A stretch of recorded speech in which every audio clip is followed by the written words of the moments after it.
ka na ikay mawiwili. So mga par, kamusta? Ang update kay Saul Sanchez. Pero bagong lahat mga idol, suportahan nyo naman ang ating channel. Maraming salamat po.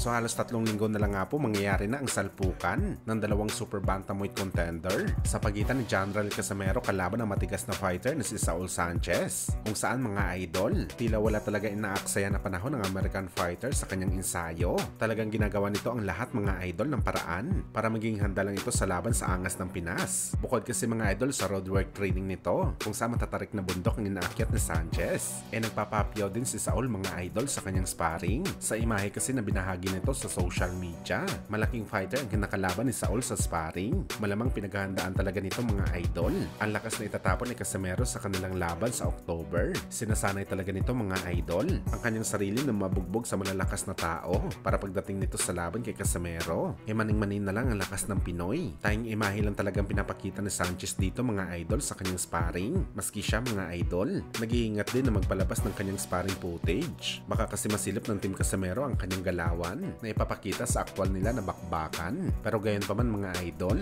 kung merong matinding paghahanda si Saul Sanchez sa laban nito kay Cuadro Alas, malamang mga idol ganun din ang kampo ng Pinoy 3 Division World Champion.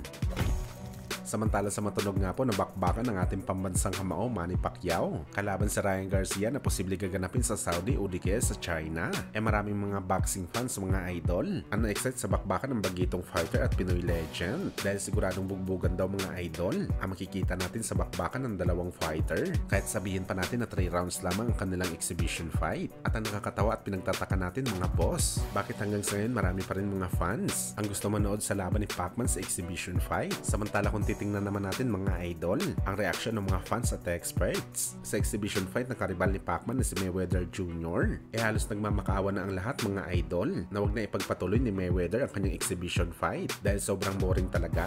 Exhibition daw ang laban para ma-entertain ng mga live audience, pero sa laban daw ni Floyd, labanan daw para antukin ng mga boxing fans. Maski si Oscar De La Hoya mga idol narindi na rin sa ginagawa ni Floyd at hayagang sinabi nito sa kanyang social media account na maawa naman daw si Floyd sa kanyang sarili at sa mga boxing fans. Mamahinga na daw ito sa aksyon. Kung boring lang naman daw ang ipapakita nito na galawan sa ibabaw ng boxing ring.